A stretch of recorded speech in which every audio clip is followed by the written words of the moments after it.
The Salesforce program is all about helping partners find their secret sauce.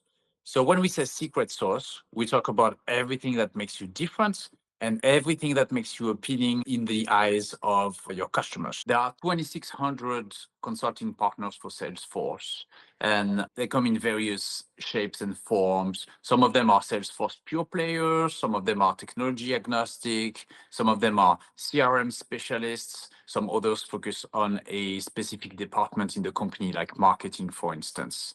So with all of those different partners, it's difficult to find your space in the ecosystem and to be able to grow your practice. I see a lot of partners go through the same journey where they get to 20 to 50 resources organically through their network. But then at that point, they have a team that they've hired to support those customers, but they really don't have something that makes them different. They're just another partner, and it gets difficult to keep growing once you have that type of issue where you have a team that is very diverse, you have projects, but you don't have anything specific.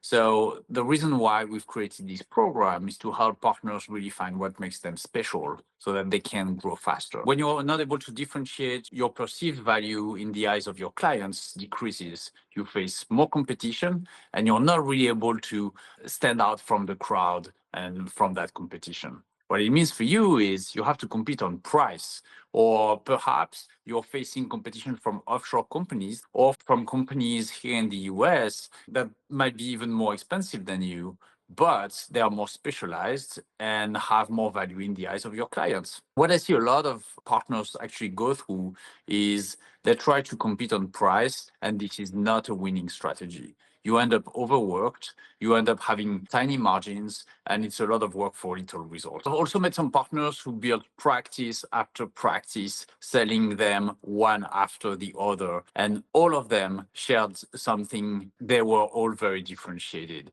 So this is the way to be successful today in the Salesforce ecosystem. In your journey to find differentiation, there are several aspects you can look into. First off, you can serve an industry better than your competition. You can differentiate throughout solutions that you build for your customers, methodologies that are specific to a very specific ICP, or there are other levers you can use that are more marketing driven, such as how do you build a brand that resonates better just because the tone of your communication is more intriguing and interesting, or how can you leverage your own ecosystem of partners to have access to their customers. So there are different ways you can differentiate, and there's no one size fits all. You need to really look into what will work for you based on the strengths you have today and where you want to be at tomorrow. Every marketplace tends to favor big generalists or small specialists because you cannot be everything to everyone. No one likes to know it all. And the truth is, if you're small or starting or just growing your practice, you don't have the resources to pursue several ICPs in an effective way. Think about it. For each ICP, you have to develop a point of view, you have to provide contents, and you have to be able to tell them why you're the best. How are you going to do it with limited resources if you pursue 10 ICPs at the same time?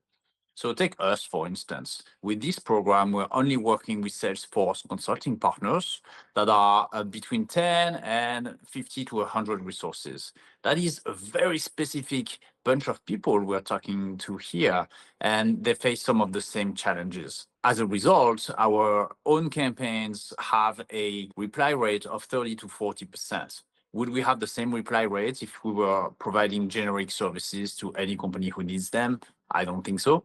And the same is true for you as well. If you're able to find one ICP that resonates perfectly with what you have to offer, you'll be able to get much better success. We can talk about companies like Silverline. They started very early in financial services mostly, and they've been doing some other industry work in healthcare, for instance, but they were really known for financial services. They doubled down on it and they became massive. And now they actually promote all of their different services. Or we can think of companies like Liquid Hub, for instance. That was a New York-based Salesforce partner focused on financial services. They had developed different solutions for asset management and so on and so forth, always focused on financial services.